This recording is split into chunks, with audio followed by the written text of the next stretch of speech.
straight into week number 8. A limited amount of time before we head into playoffs. Today, joining me on the desk, we got Kaizen, we got Crumbs, and your lane-by-lane champion for the day, Frost Curran. Welcome. I've never won anything in my life. Crumbs talking about crashing planes into the ground. No one in the casting crew can actually pilot a plane. I'd rather crash it myself. Oh my God. You only trust your fate in your own hands Yeah. at this point. Now, this is the non-lane by lane side of it. I feel a little left out. Yeah. All that. I mean, I know who I'm not getting on a plane with, so Yeah, we learned yeah. something. That's the only thing we needed to know after that entire thing. But we are going to be diving straight into Champion Select as we have been doing per usual. We've got C9 facing off against 100 Thieves. Should be quite the banger. Yeah, and I do think that in this matchup, the top lane will be really interesting to see because Fudge seems to be the one man on Cloud9 that has been actually doing super well. Whereas in 100 Thieves, you do have Someday who has always been a stud in the top lane, but he really hasn't felt like he's been the star of the show for this 100 Thieves iteration. Yeah, and most recently, just last week when C9 faced off against Golden Guardians, it really was a lot of top lane pressure, having to force to shut down Licorice, and I agree with you, Someday hasn't been performing as consistently or up to the level that Fudge has, even when Cloud9 have looked pretty atrocious in some losses. He's still sitting there with like an impressive Akali KDA, an incredible Viego KDA, so I think it's no surprise that as we fly very fast through this, that like the priority pick is the Gwen for him. Yeah, and it makes a lot of sense. You know, the Gwen allows them not only to have Fudge have lane dominance and split pushing, it also enables them to pick AD junglers if they want. And now, AP, like that, I think that first three from C9 is pretty much exactly what you want, right? You have the AD priority from Volution in mid. You have the Volibear to help support and give priority for the Gwen to push aggressively. So I already really like this draft for C9 considering their strengths. Note the speed at which they're just drafting. They all know exactly what they want. I think Perkz shines on the AD carries in the mid, but it hasn't gotten them a win this whole time. So, ooh, yes! 2v2 fights from 100 Thieves. Closer Abidage in the conversation for some of the best players in the league this split, but they have to execute really well on this. They've played it before, but they didn't really get a win off of their prowess in the 2v2. It just felt like the enemy team rolled over. Here, they have to execute and gank mid lane constantly for Lee and LeBlanc to work. I feel like now that we move into secondary ban phase, you can already see that the supports and the AD carriers are probably going to be the next on the chopping block as we pinch that pool, and then of course it's going to be first pick for 100 Thieves. I feel like with a Braum ban, and especially with so much dive potential between a Viego, a Lee Sin, and a LeBlanc, that you're probably looking like for something like an Ezreal, something very safe to kind of sit back or can have their own agency. A Tristana would also fit into this wheelhouse for 100 Thieves down there, but my primary concern is 100 Thieves, like, FBI is going to be pretty much left to his own devices. He's not going to have a lot of peel for him, even though there is a disengage like a Dragon Rage kick. This is going to be good luck. Yeah, good luck. And on the other side, I mean, there's still a bunch of top-tier AD carries still available. You know, there's still the Kalista that can be played, and I think Kalista provides engage that is probably sorely needed by both C9 and 100 Thieves at this point, and also gives you the lane priority. To your point, I don't think this is going to be a game where there's going to be much focus on around protecting AD carries on either side. I think both C9 and 100 Thieves are looking to play as aggressively as possible, so I would like to see Kalista taken by one of these teams. I mean, the AD carries are one thing. I really think that Cloud9 have an option to pinch away supports and get something that is going to be really difficult for the LeBlanc and Lee Sin to work against. So you just want to have a really tanky support so that the LeBlanc has less options in the mid game. You don't want to have LeBlanc just roaming around and beating away on whoever is squishy. So they want to keep their composition as tanky as possible. 100 Thieves denies that by taking the Leona. Now, Nautilus would make some sense, but he would lose the matchup into the Leona, would be fine in the mid game, but I do think something like an Alistar would make it so safe so that Abidage will have less options to play this LeBlanc against. Yeah, and either of those options, if it's the Nautilus Kalista or even the Alistar that you talked about, fixes what Kaizen was talking about, which is the engage issue. You need hard engage or the ability to press go. We already see the Kalista being hovered. They just played Kalista Nautilus. That would make the most sense. So like you're saying, Crumbs, they take the L in terms of like the lane phase on the support matchup, but now round out their composition with a lot more ability to start fights, to have pushing priority into lanes, and be very explosive as soon as they come out of lane phase. I think Kalista's really good here too because of the itemization. You can go shield bow, you can go stack lifesteal, and so the poke from LeBlanc won't stick, whereas the other AD carries that won't won't be itemizing that, will get hit by a combo, and then the fight is already over. So I do like what Cloud9 has done here, but the Kalista Nautilus did fail to execute against IMT. They picked on it and won through the misplace of Sven and Vulcan, so they need to play much better than they did last week. Yeah, and I think this last pick, this Aphelios, kind of goes back to what Frost was talking about. You're kind of running thin on options that are going to be relatively safe, and picking Aphelios is not a safe play. There's going to be pretty much no one to defend him on the back line, and I think we've seen that generally when Aphelios is not paired with Thresh, he's just much more difficult to play. So I think the game plan for 100 Thieves is play as aggressively as possible so that you're not in a situation where you need to be defending backline. Go ahead. I was just going to say, it kind of depends on the Aphelios player themselves, because he does have a lot of control in front of him, and obviously whatever weapon kit that he has out, but it's definitely like FBI for me, like throwing down the gauntlet and seeing how skilled he's going to be on the Aphelios against a lot of dive potential. I like it because normally you can peel for the Aphelios with something like a Thresh or build a comp around it, but if you just have so many other threats that you have to deal with, Aphelios is still peeled for because the attention won't go on him. All right, the cops are officially locked in for C9 versus 100 Thieves. Is there any comp in particular that you're favoring with a lot of comfort for both of the sides? I think for C9 it's just a more straightforward comp to run, and I think it's a comp that they've run multiple times. They actually played Gwen and Volibear last game, and the Lucian provides a priority mid so that they don't have to worry too much about getting control of the enemy jungle. That said, I think a lot of this is going to revolve around mid jungle play because we did see Lee Sin and LeBlanc on the other side. Yeah, I'm a big fan of C9's comp just for ease of execution, but also I just think if LeBlanc falls behind Clock and doesn't have kill pressure, like she looks great when she's explosive, but if she doesn't have kill pressure on anyone, suddenly you're like, you're just a Nidalee spear. That's all you are. Well, it is time for us to find out who pulls away with the first W of the day. To bring us into it, we've got Freak and Kobe on the call. Thank you very much. Welcome to the opening game of the LCS here in Week 8. I am Freak. The man to my right that you cannot see, but trust me, he is here, is Kobe.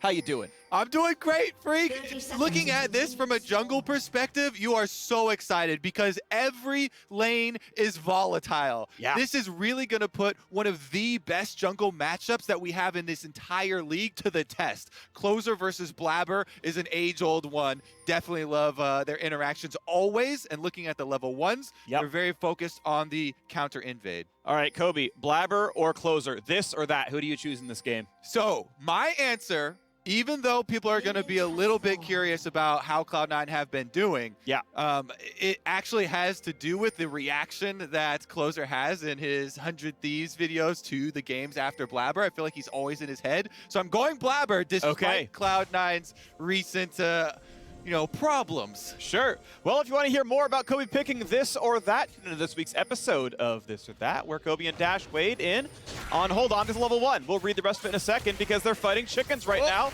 Someday Closer, they're all here. The support's ready to go. They saw this last time. Blabber gets the smite on the big crab, but smite down, he is still level 1. I should say big chicken. Anyway, weighs in on whether 100 Thieves will hold on to first this week. That's over on youtube.com/LCS. Check it out after the game, though, because they're currently fighting right now. Yeah, they're not disappointing. As we're saying, magnifying glass on jungle, baby. This is definitely one of the most intense rivalries that we do have. Closer here on the Lee Sin. He did not use his smite for the big chicken, so Blabber does technically get the counter jungle there on the camp. But he does get to save his smite for his blue side clear, and you see how Closer immediately transitioned backwards. He is going to do a reverse clear up towards top side, that means, and Blabber, meanwhile, off of his red buff, has a lot of options to try and get bottom triangle going early. Scuttle Crab looks like bottom side's actually pushing for Aphelios. Green-red guns being your starting for Aphelios are deceptively very good for early lane control, and FBI, who are using that quite well. Yeah, the high-level players I've talked to said, at least in his opinion, that Aphelios is the second best laning phase behind Varus in the early game. Yeah. So really has priority on almost everything. Want to point out, by the way, the new Aphelios tech, as his skill points are put into passive stats, not his actual active abilities. Q-Max into E-Max is the new best route. It's AD and then lethality. Yeah. You often go Collector after second, and you are incredibly bursty. Your spell damage, your auto attacks come in afterwards. That seems to be the new Aphelios tech. You're kind of a lethality AD carry, though you still crit really well, but if you're trying to play him at home, that is the build. It is much stronger. All right, Smite ready for it. Blabber, he's going in for the fight! 5-5, and oh, he auto attacks it in time. Soft 472, lands the auto smite, claims it. Very good for a closer there. He rushes it down before the E is going to land from Blabber. You can't outsmite that combination. E from Volibear does so much now, even at level 1 for camp. So closer, like you're saying, he focuses it down, gets the smite combo with the auto before that damage comes in from Blabber, and Blabber has to be content with just counter jungling another relatively lower impact jungle camp here in the big Krug, and just walking away at that. A lot of the extra golden experience from Krugs was moved into the smaller ones, so not really getting a lot out of these consistent invades, trying to keep closer behind, though he does secure the crabber. He does secure the crab. That's going to feel pretty good. Camp count going to be roughly 5 to roughly 4. We're going to look at gold in a moment where you can now, you can see these are some very tanky supports. Aftershock, Leona W, both withstanding so much punishment. End of the day, Zen goes in for a bit more damage at the end. You can see that chunk onto FBI looks really good with the Q and the run coming across. Hits him back a little bit though. And low on mana, Sven is not an easy way out. Keep in mind, no heal on his side means that he can't keep Vulcan alive as he's flashless himself. Closer wants to counter jungle with some bot priority, can make that happen. Looks to take things down, no smite, but obviously with the spells, gonna get the last hits. Sven gonna walk in to get as much of the at least XP as he can, as once again, they're gonna go in for this dive. Keep in mind, no escapes for Vulcan. Drop the aggro, dies to ignite, first blood, Q's in. That's a second kill, flash to safety. But how about the counter gank? Blabber is in, and Blabber's gonna get one back. Perk wants it as well. Autos, W, Q, flashes in, gets the kill picked up. 2-2 on the scoreboard. Very bold of 100 Thieves to go with the dive, but I love it, Freak. Just pushing ahead here, trying to get there before Blabber arrives. They get the dive off. It's just the escape doesn't work out because they didn't use a Blaze Olive's teleport to get down to the bottom side of the map, and he teleports back to mid lane afterwards. He actually dying after flashing over the wall was quite big. Trades here. Avidaga having a burn flash, though a good Hex Flash attempt there by Vulcan. Getting himself in and gets the summoner advantage just from like one nice play, one nice roam out of mid, so good job there. Right now the game is close. 200 gold difference. Berserker's Greaves done for FBI. You got the Vamp Scepter in for Sven for those buys. A much better top side here for Sunday with his Phage done as well. That's going to look better than what Fudge has right now. But we'll wait to see what happens as TPs are up for both top laners, down for both mid laners. All right, take another look here, because the initial play is very good from 100 Thieves as they go in for the dives before Blabber can get there and take down Vulcan. Focus him, they get out of tower aggro. This is where it got hype, where Closer uses his flash trying to get out. But because FBI doesn't have any further escape, Blabber can answer, and Perk's roaming down through Tribrush there. There was just no vision for 100 Thieves. They had no ward for a Blaze to get a good teleport in on, and so the extra kill going over with Huhi flashing and still dying to Perks was very, very good for Cloud9, saving a lot of that play, which started out so successful for 100 Thieves. Yeah, it started 2-0, and it went back 2-0 the other way around, which kept the game pretty close. And honestly, despite the fact that Perks did roam out of his lane, he's up farm. Obviously, that kill is valuable. He's going to feel good about his matchup. Definitely want to keep an eye here on the top side, as Fudge was able to solo force out the flash of Someday quite early on and keep up a lot of pressure here. Hasn't even had to throw down the Ignite, still has it in hand for the level 6 burst. This is where Gwen is very, very dangerous. As soon as you get access to that ultimate, your all-in potential goes through the roof. You have Chase down, you have the extra damage from Ignite, and he's got his jungler as well, the perfect third summoner, Freak. Yep. I would take a Kayle ultimate a lot of the time, playing that game mode. Rather than a whole jungler? It depends on the junglers. Fair enough. I'm my jungler in the games I'm playing this season. I take the Kayle ult over me, you know?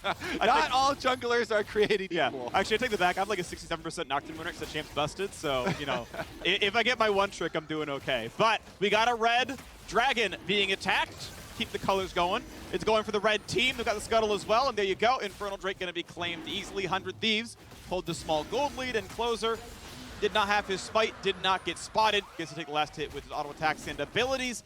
And 100 Thieves have themselves a very small lead. Top lane not getting turned over too much yet. And I like how Closer thus far has played very heavily off of the bottom lane. You know, really playing around this Aphelios Leona lane, which can be very aggressive, but can also get punished. So does well with jungle attention. Now, though, as you approach your level 6 with the Lee Sin especially, I really want him to take advantage of the flash timer on perks. Because LeBlanc Lee Sin can murder a Lucian. If Lucian tries to step up at all, playing aggressively, and you see Perks consistently pushing the wave, trying to take advantage of constantly autoing and getting this thing forward, that primes you for LeBlanc dash in, set up for the Lee Sin. Yeah. You can definitely 100% to zero that Lucian without flash. You can see Sunderer is on the way for Blabber. He's got the Sheen in, so he's ready to deal damage. You know, he's going for the offensive side of it. As the TPs come back on the top lane now as well to keep this one going. Still, the items look much better in Sunday's inventory, despite a pretty large CS deficit. Just had better recall timings ultimately, but we'll see Fudge answer that soon. We see a rotation here from 100 Thieves. They're very clearly resetting bottom side for Herald. And with this perfect information from Cloud9, since they walked over so many wards, you should just make the call. Ignore this Herald. Let 100 Thieves have it. Push hard on bottom side. Do not bring Sven up. They are making the correct call here. They're just giving up the Herald. Sven push out those minions. Extra wave of experience and gold for him. Yep. Get a tower plate for yourself. Don't waste any time rotating to the 100 Thieves power here that we just went over as far as LeBlanc plus Lee Sin. Plenty of assassination threat. If you get caught in the river, you just get punished so heavily. And this is one of the rare cases where we've actually seen them avoid the danger. Definitely like the call here because you don't lose that much with the Rift Herald going over. It's also picked up by Closer, so 100 Thieves choosing to be able to rotate this around the map. Alrighty, so second plate likely to be claimed as Sven feels bold enough to attack it. Looks like he will do so. 2 plates claimed with Sven getting solo gold and XP onto that one. A minion wave and a half, I think, dropped by FBI on the bottom side. So keep in mind there's more than just the plates going on right now. It's going to be 100 Thieves having to get actually more than 2 plates off the Herald for this play to have actually been positive overall. Again, because of the rest of the team running out of the lane to make sure they had numbers for that play. So we'll look for that one down the line. Bot lane still under attack. Sven feeling like he doesn't have a good enough buy, so it doesn't take a recall just yet. Is sitting on probably, I'm going to guess, around 700-800 gold. But, you know, doesn't really care too much. Maybe he's just shy of Noon Quiver. And, you know, eventually gets that one. Okay, so 900. Not too far off, actually, with him getting CS. So Noon Quiver is basically waiting in base. Yeah, and you can anticipate a lot of the plays, especially from the Cloud9 side here, because he has so much gold in inventory. The Kalista Nautilus with double summoners for both of them has so much playmaking. So as soon as Sven goes back, both teams very wary of the offensive play available on bottom side for them. And so that's why you see Blabber and Perks trying to counter jungle top side first before transitioning over. Okay, damage onto Perks, gets the first chain. Closer Q knows he's not in range to land it just yet. Perks, the early Merc Treads, feels pretty safe, going in for a bit more. I think they tried to time the safeguard with Distortion forward. Could not get the distance on a Closer, though, and he could not land the Sonic Wave. Close enough, though. I mean, you only need the small dash to get into Q range, and he gets the flash out. Alvarado. And then flashes early to make sure he's out of range for the last auto attack that would have killed him. Very, very successful 2 consecutive plays for 100 Thieves. Closer with just a small dash there to LeBlanc, enough range to at least get the flash out of Perks. And that being on cooldown, basically burnt again. Now, once again, this Lucian will be a vulnerable choice to attack for the 100 Thieves since they didn't spend either of their flashes there.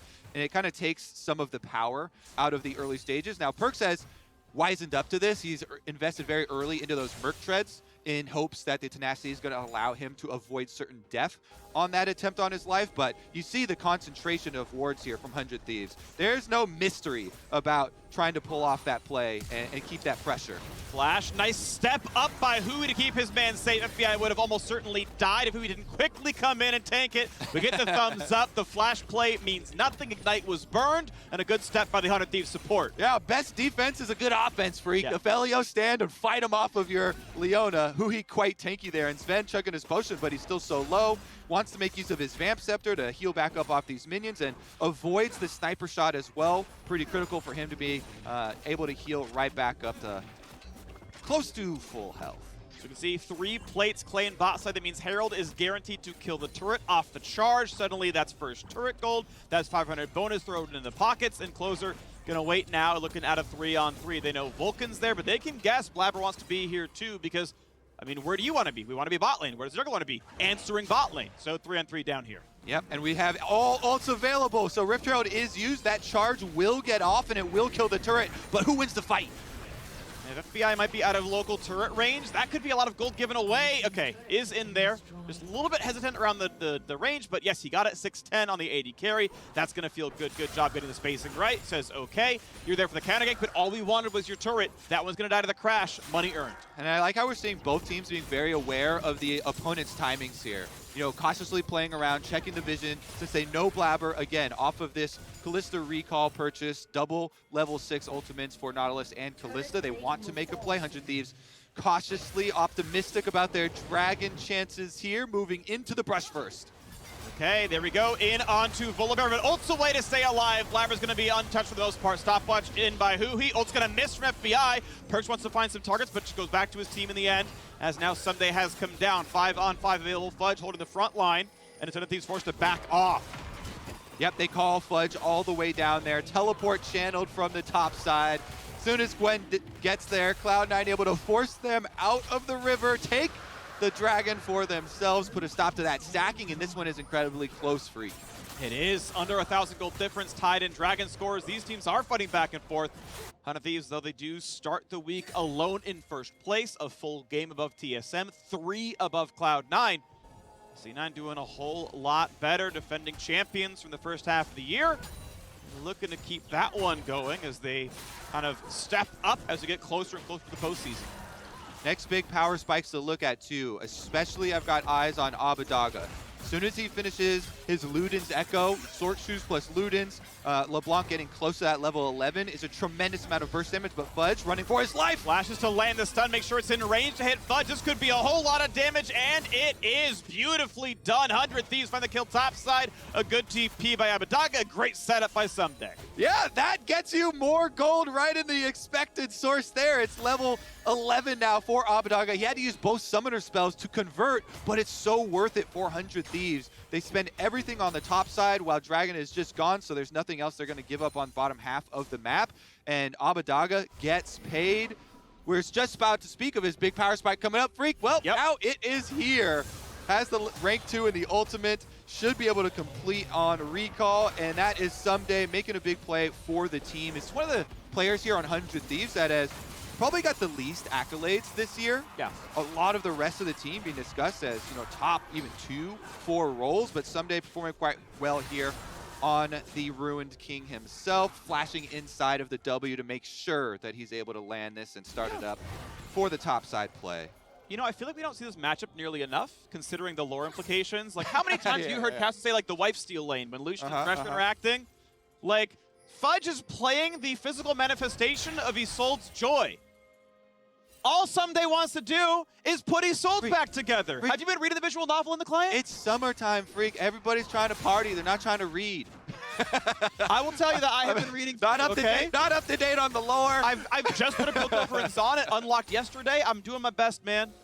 Appreciate it. Appreciate it. I'm in there too. And here we go. Here is that level 11 LeBlanc. The Ludens was completed off of that kill, off of the recall. Extremely dangerous right now. Even 2 stacks on the Dark Seal off of this play. And so 100 Thieves trying to utilize this. You bring Abadaga right back up the top side, push in, get the deeper jungle wards here. You see a little bit shallow because you don't have any super safe way to check further in, and you kind of have to move your wards up incrementally. After you get line 1, then you can get line 2, see them moving up towards your Rift Herald contest. Should be plenty here, and 100 Thieves will be able to secure it. Alrighty, looking pretty good as 100 Thieves are going to be 3-1 on neutral objectives so far in this game. The first one got them the rest of the bot lane turret and 600 gold in FBI. A few minutes ago, we saw he had the most gold in the game. Aphelios is the one champion in this game I would most want to have money across the 10, so that's going to feel good. And as second Herald can show up, we'll see if they can...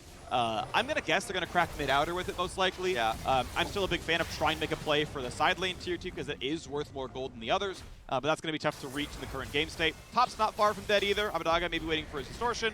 Gets over the wall, gets away. Who he forces the smite out of Blabber, so Cloud9 do secure it. Blabber has to wear it though now, and in exchange for this cooldown of your Leona ultimate. But because they're going to fan right back out and push back the waves, should be able to wait out that cooldown no problem and look for the next force here. Yeah. If you continue to move in, make these incursions, these are the most important thing for 100 Thieves to do. Because when you establish vision in these areas through the jungle, that allows your LeBlanc to have these little pockets of Fog of War to set up for your big poke, very annoying distortion combinations towards your opponents, and even times where you don't actually get the kill, that will set you up for a possible objective. 50 seconds ahead on this dragon. Yeah. There should be plenty of time for both teams to transition over. A good rule of thumb I have heard from elite players and coaches is recall by 1 minute or don't recall at all. If you have TP, you can fudge it because you just show up on time anyway. But you can see here, basically, Abbedagga needs to get his way down there fast or he's not going to play for this dragon right now. At this point, this timing is like, okay, if Cloud9 want bottom river, it's theirs. And where do you stand on this? Because personally, I stand on higher importance on outer tower gold. If it is already split 2 dragons at 1847, this is not going to be a very quick soul. This is going to be super delayed no matter who gets up to 3 first. And so I kind of like just going for gold in hand so that you can then win the fights to continue pressuring. Because snowballing, I feel like, is more important now than it has been previously with the extra gold and secondary turrets. I think that's totally reasonable, right? And we can see here, though, that Cloud9 are kind of answering a little bit. Now, the caveat is that FBI has some alone time at top tier 2, and that turret's really, really valuable. Before that, though, it was top outer trade for bot outer and a dragon. But because of that turret, because they said, okay, they're still on dragon, we're pushing for more. Love this play by 100 Thieves. Yep, as you're saying, more money in FBI. You want to inflate that budget as much as possible so they can scale. And look at that. We are rewarded, Freak. It is going to be the big burst damage build. The lethality is going to come in. Collector second for FBI. It's going to be the big DPS output. I love it, too, because it smoothly builds right into Infinity Edge. So then you get these giant the crits are huge. where you have the biggest one-shots. Yeah. Only thing you're missing is obviously raw attack speed. You make up for it a little bit with Zerg Freezer, Kraken Slayer, but and you can see here, right, like melee range with Chakrams, your attack speed is still fine. So yeah, I mean, he is going to be very bursty. Again, this is the build. I think if you're looking for top-level Philios, just copy what FBI is doing. You know, have 180 CS at 20 minutes, get 3 towers to your name. Actually, 4. He was there for a bit as well. You'll look that good, too. Little bit of a spoiler for the next Masterminds. It's Aphelios related, and we have a more interesting performance than this one so far. Okay. It's definitely going to be rewarding. Well, we will tease that one up in time. We've got a tease for this Saturday's Masterminds. Actually, during the 4th game of the day. It is because we record them a week ahead of time, and the scheduling for players. It's going to be next week, week 9. Yeah, oh, the here we go. Stun onto Blab, looking to hit him a fair bit. Kicks back into the team, burns a stopwatch. But how about the front line? Somebody's got a kite back. Ult lands decent damage. 2 autos would kill him, but he can't get a last one in. But now Gwen is in, and that's going to be some scariness. They're going to throw in the rest of the team as well. Hui forced to flash away as well. Bunch of the front line, and now Perks in a side battle with Abbedagga. He got that one in the end, I think. And now Perks to flash away. Abbedagga, for those who are unclear, was the name put out. I thought you were just shouting out Lady Gaga. Just bangers on the rift, maybe less party. It's going to be a Baron Pit dance, Freak. Set them up. Lady Gaga's probably the one artist I would expect just to have a body double of herself, just like during the entire concert. I would expect that. I'd be like, oh yeah, it's just her. Just her doing her thing, and Cloud9 immediately getting over to Baron to put a stop to any of those shenanigans. It's just a light check from 100 Thieves. Hey, if they're completely lazy, have no sort of wards over here, then you get rewarded. But quick check there from Cloud9, and this just, again, reinforces how close we are positioned right now, and that's why we were so excited coming in from Champ Select as far as the possibilities of setting up these plays and the damage output on both sides. You could see the exchange there through the jungle. Positioning means everything, and with the culling, Perks got so much DPS output for Cloud9. They were even able to chase 100 Thieves off despite that initiation. And it gets dicey. Nobody loses their lives in the end, but you do have 100 Thieves first back out to the map, which is the most critical thing, because then they gain first move. They already have bottom side pushing with teleport ready for someday. Push out top side here for LeBlanc too, and that means you get to move in for contesting inside the jungle like this. Fish around for your little, poke attempts from LeBlanc, but Vulcan's having none of it! On the stun, beautiful, the flash will not get him to safety. Sven with a single target build gets the damage in and gets the kill. What a great setup, the Cloud9 bot lane coming alive. Last weekend, Vulcan took center stage, starved the show, and he's had it. I feel for you. When you're facing LeBlanc coming in for these little poke attempts with distortion over and over, you get fed up. He flashes over, catches Abadaga, takes him down, and allows Cloud9 the push. Beautiful. Okay. Well, we got some time until the objectives come back, unfortunately, so it's just the one kill, the reward, as they're not getting a turret or anything else, but no ult. No ult on Vulcan. That man's going to be rooted into place, but Fate's Call keeps him safe. Stun only going to find a slow onto Sven, and not going to get the follow through from Huhi, but they're going to TP in for a bit more. Abadaga not going to get a chain or anything either. A nice little storm keeps him at bay thanks to Blabber as well. Out they go. Cloud9 are fighting this knowing they have no teleport on Fudge. 100 Thieves are doing everything they can to catch somebody because they would have been able to bring in a numbers advantage with Someday, but Cloud9 are able to evade them. Allow Fudge to push out on the bottom side. Everybody escapes with their life. A lot of cooldowns burned from the side of C9 though. And again, these critical wards, Freak. We can't say it enough. Every single time 100 Thieves get inside that jungle, they light it up so that they've got plenty of room for Abadaga to try and pick people off. This time around, he's like, okay, Vulcan has no flash and doesn't have the ultimate, so. Stepping the Sentinel. That one's gone. They don't kill it. He doesn't need to do so. He's gone just for fun, but that feels more like, normal support stuff, just hitting it, whatever. And now they are on Baron. Here we go. It's time for Cloud9 to walk up, but they're walking through vision. As that's known, the sweeper is popped. It's going to be 100 Thieves backing away into almost, actually, quite a lot of vision, actually. Spot on their way out. Good sidestep. Perks and Fudge are safe. Somebody pushing in mid. Yep, Leona ultimate just up now, who he was fishing around just with the Zenith Blade. And again, it's these two waves. 100 Thieves, they move in, they chunk you out, they put down their vision. Cloud9 then have to retake. And we've had many successful retakes for Cloud9, but it does get more and more dangerous as this game goes on. Right. FBI continues to accrue gold. Big 2-item power spike for him here. They're going to be able to secure this dragon, so even that up 2-2. And if you continue to be the first team back out towards the river, establishing your vision first, it forces you in the more dangerous position where it's resulting in these early health deficits that continually make Cloud9 have to reset and continue entering second. And thinking about how the end game is going to progress forwards, we're still sitting at a pretty tight one here, 1,700 gold difference, right? Not massive. Mostly this is just turret gold making the difference as everyone's farming really well. You talked in Champ Select a bit, or at the beginning of the game about, or the analyst did about, how much threat is on FBI? Because he doesn't have traditional peel, right? There's no Thresh, there's no Tom Kench, there's no, like, Janna or whatever. So if Volibear ults in, Volibear's on top of you. You can trade Flash for Flash, but he's on top of you. Kind of same for Fudge here, who's going to dive in. The one nice bit is Fudge is somewhat peelable, and the more FBI levels up, the more he can start to ignore Volibear's damage, because he's going to build tank from this point on. So as we move on, he's going to start being able to be okay. Exactly. And while there are not traditional peeling measures for 100 Thieves, they do have the Lee Sin kick, which is very effective against a Volibear who ults in. And Volibear, yeah, you can single target stun, but if you kick the giant health Volibear back out into the rest of the team for the follow-up, then there is something there. Who he's probably going to be the engage for them, and looking offensively, but there are some things that they can, save to use defensively. I think the greatest strength for them, though, that is a sick stun, though. Can't sidestep that one. Beautiful by Vulcan. 1 for 0. 100 Thieves forced to run away. This turret's almost certainly theirs, or is it Baron instead? What are they going for now? All-star Vulcan, freak! Yeah.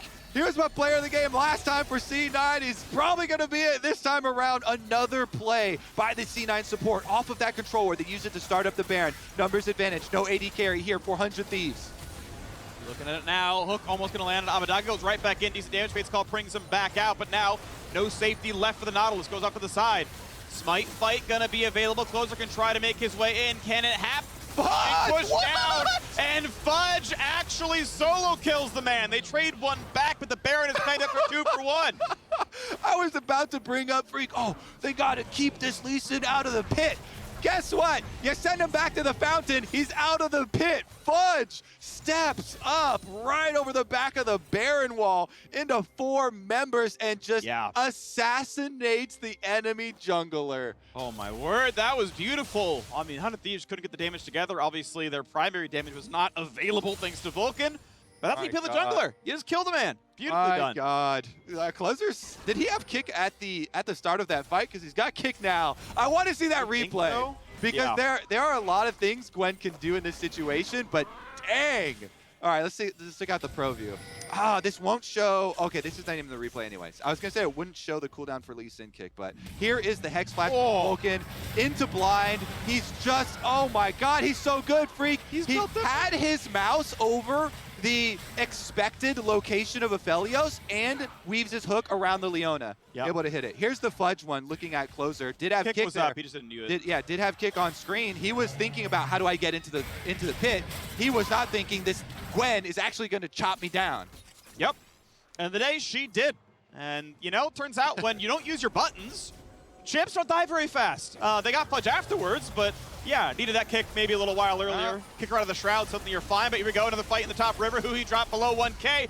Perfect calling, and the follow through is in for Sven. Closes up next, Ward hops back, but still in range of the Callista. Pop it in the stacks. But not gonna trade back Blabber. They're gonna find that second kill, but somebody healed it, not gonna happen. Stopwatch for FBI. Sven now under fire and gonna be burned to a crisp. As 100 Thieves take that fight, losing 2 but killing 3. Yes, sir. The Rune King comes to town. Someday level 16 gets the reset off it as well. FBI was alive for this one, and you could tell. Yeah, that man does some damage. And Stopwatch obviously quite valuable going towards maybe even a fast Guardian Angel. I like it. He's being dove somewhat. Could go either way, right? Could be IE, could be GA. We'll see for sure later on. As Blabber's got himself with Zhonya's Hourglass. There you go, there's your answer. Ability. Instantly combines. There is your answer. And guess what? He's rich enough to start building towards the IE as well. Another BF sword. Those to me are the best AD carry builds, at least feeling, for someone who has to autofill AD carry when you build so much damage and you build a bunch of lethality. Here we go. This is... Oh, he's right. No, come on. I want to know the ending. Okay. Shreldia's Grudge build, that got super popularized in Korean solo queue, though. We're seeing it in action. So many of these were set up by perks. This one, too. You get the massive slow on your culling. You see that he lands every single bullet, allows Sven to move in for the pickoff. But here's where it turns around. FBI.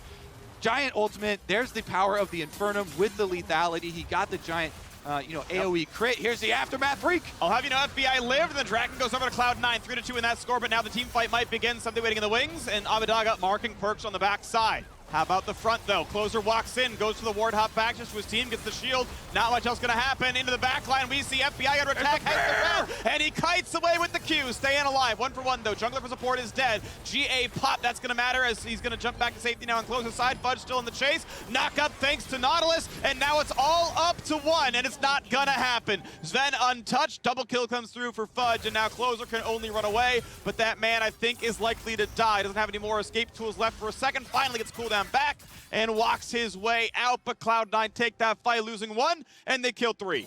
Fudge is a menace on this Gwen, scaled quite nicely. Once you hit this power spike of Riftmaker plus the on-hit damage, it feels so good. Nobody takes him down. He's unfocused. He can get so much damage off. He got the middle of his Q on 2 members there, and it just gives you such a lead in the team fight. Although FBI thought he was going to be safe after he took down Blabber on the initial dive, good re-engage there from Cloud9 to chase them off. They get rewarded with the turret as well. Okay, take stock of this game as everything else has timed out. The Red Bull Baron power play has ended, and what we've got is a 1,300 gold lead and soul point for Cloud9. Incredible picks by Vulcan. Great team fighting, especially by Sven and Fudge. I think they have really carried a lot of weight afterwards. And it's a game state where Cloud9 are beating the current #1 team in the league, 100 Thieves. This is such a fun game to start our day off here, Freak. Start our whole weekend. 100 Thieves and Cloud9 are performing much better than some of the previous ones. Away from Zenith Blade, gets the stun, though, but is it going to be enough as Blabber buys a lot of time? Already 1 for 0, ults back to safety, but it's going to be assassinated. Get Caster cursed!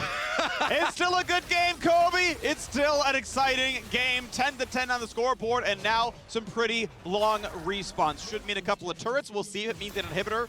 We'll see if it means a Baron rush as well, because Fudge, he has factored in a top lane push to himself, and now here we go. Mid inhibitor under attack. 25 seconds in the respawns. Is it enough to go for the Nexus? They are posturing to go for the Nexus. Yeah. The question is, can the wave be cut in time? They have a cannon. Looking good. Not going to find the side, and goodbye. That is okay. That's a stopwatch burn. Here comes the hard dive. Is it going to be enough, though? Force flash to safety. Ren finds one. Vulcan going to live, and they're going to get a second. This dive will not work. Abadaga is going to fall. A quick 3-for-0. Quick thinking out of Cloud9 is They're not out yet. Teleport behind him, and Sven's trying to keep him close. Here comes Gwen. Okay, Fudge wants in. FBI trying to be at the right distance, and now realize it's the 1v2. It's I'm just dead. How do I play this one correctly? It's a 1v4. I'm running away. I'm certainly going to die, though. FBI is going to drop. Fudge is on a rampage. Mathematically correct Aphelios play there into the 1v4 freak. Yeah. Well, was able to buy 0.1 seconds for Perks to be able to push here. Someday does get out and defend the wave. Honestly, Perks should be able to transition right back to the Baron. oh, he has it. And the Perks! That was sick, man. Well played, this Baron. You want to call it free, but no, that was earned every step of the way. There is no 100 Thieves member able to step up because Cloud9 made it so. This one is so fun. C9 redouble their efforts. Right back in your face, taking down the kill under tower. Damage is through the roof, and yet it's still not being respected by the positioning here in several of these plays. Now with Baron buff, it's so easy to deal with a single inhibitor being down. You can shrug those minion waves off, push right back out. You see Cloud9, they waste no time about it. Yeah, they don't have extra teleports to use, but they don't need them. With the Baron, you just recall Fudge to bottom side anyway. Nobody can 1v1. This is a level 18 Gwen freak. Triple item power spike coming in with the Zonias to buy enough time for the rest of the team to transition. They can easily 4-1. Looking good right now for Cloud9. Baron buff back on. Gold lead 5,500. It has catapulted up recently, and considering 100 Thieves are at the doorstep of the Trebuchet, and they couldn't get anything else done. It was 10-10 in a 5v3 base push. And it's since then gone 15-10 and a Baron push into mid with Dragon Soul coming up in 27 seconds. Cloud9 have all the cards they need. And somehow 100 Thieves got to find that ace up their sleeve. I will point out what they're doing here. Because they built up the extra minion wave on bottom, you saw the recall from Fudge here in order to get back with the Baron recall and join the rest of the team. This means you're going to have bottom pushing without your attention, and you can keep all the super minions under control with your Baron buff. Just stand here in front of the tower with your cannon minion. It takes it naturally and keeps the rest of the map in your favor. Really good macro here from Cloud9, and Perks goes offensive again. Takes closing down to about 1,200. Mid lane turret's going to be gone for sure. You can watch the wave, and that's going to be it. There we go. Inhibitor is claimed. Dragon Soul available, but Cloud9 go for the base first. No one's going to steal Dragon from them. No one's going to sneak that one through. So use the minion waves. Find a nice anchor toss here, and that could be enough as somebody's got to run backwards. Staying alive for now. Huhi on the front line. Huhi going to be cut to pieces. It's a 1-for-1 though, but someday Ignited does not get any healing at all. FBI going to lose the Guardian Angel, and it's time to end the game now. Closer going to lose the GA as well, and Cloud9 are ready to go. FBI is gone. Next up is Closer. He's going to be gone as well. Abadaga gets a single kill, but he is alone inside his base. He can run back to the fountain, but that is it. Cloud9, 3 versus 1, ready to go for a bit more. They got a mid lane wave. They got an open bottom inhibitor as well. What will they choose to do? As Sven has to be respectful. So far, so good. Stopwatch buys some time. First tower is gone. Minion wave is low. Can Abadaga save the game by himself? He is stunned, and he is cut to ribbons, and that is the game. Cloud9, some heroic plays, finds him the victory. What a game, freak! 100 Thieves and Cloud9 going toe-to-toe. Big early moves from 100 Thieves, controlling a lot of the map. Were unable to get those mid picks with LeBlanc that they really needed to blow it open and take something pivotal like a Soul Point or like a Baron. Cloud9, they defend so many Baron checks here, re-clearing the vision successfully without giving up kills, and they bought enough time with Fudge split pushing on bottom side to get massive on this Gwen. Performance in those late game team fights was critical in their success, and they were able to pull it out against the #1 team in the LCS. This now brings down 100 Thieves. If TSM win our next game, they will tie 100 Thieves at the top of the ladder. Cloud9 are making another resurgence up toward the top of the ladder, and we are finishing the summer split of the LCS, freak, on fire. It's exciting. There are only 5 games left of the regular season for Cloud9. I have heard the points about the typical Cloud9 summer collapse. But now, with our sample of 1 game, we've got the Cloud9 Summer Resurgence. If they play at the peak of this game, at that level for the rest of the season, this is a real team to watch out for. It's going to be exciting. Now it's time for us to step away, but when we return, we'll be hearing from Blabber in our Verizon post-game interview, so we'll see you here.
Welcome back to the LCS, everyone. I am joined by C9 jungler Blabber after a victory against 100 Thieves. Now, that game started off with some typical 100 Thieves coordinated dives, so things got a little clunky there in the mid game for them. How do you think C9 pulled off the win today?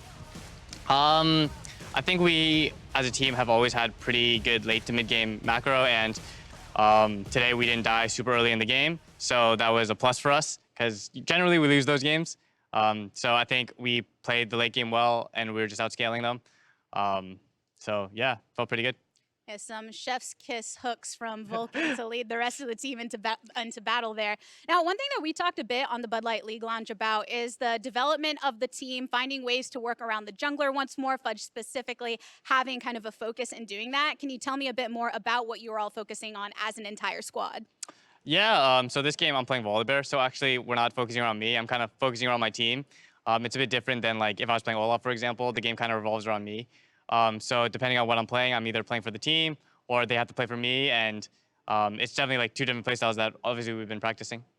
Yeah, working out well on the stage here today. There is only a little bit of the regular season before we head into playoffs, so I know that is something on each team's mind. Is there anything in particular besides working on these specific playstyles that you are all focusing on to get yourself ready for these best of series? I think there's nothing particular we're focusing on that much, but we're definitely trying to take like I guess a smaller break and then push really hard once playoff comes. because, I mean, honestly, playoffs is all that matters. Placing in regular season is really important. Like, we want to get first and second, but if you win it all, then it doesn't matter. Yeah, I can already feel the tingles from everybody getting ready for playoffs. Flabber, thank you so much for stopping on by after that victory. Thank you. We do have more LCS to come, as always. On the other side of the break, we have EG taking off against TSM, but it is our State Farm Analyst Desk that is getting you ready for it. See you there.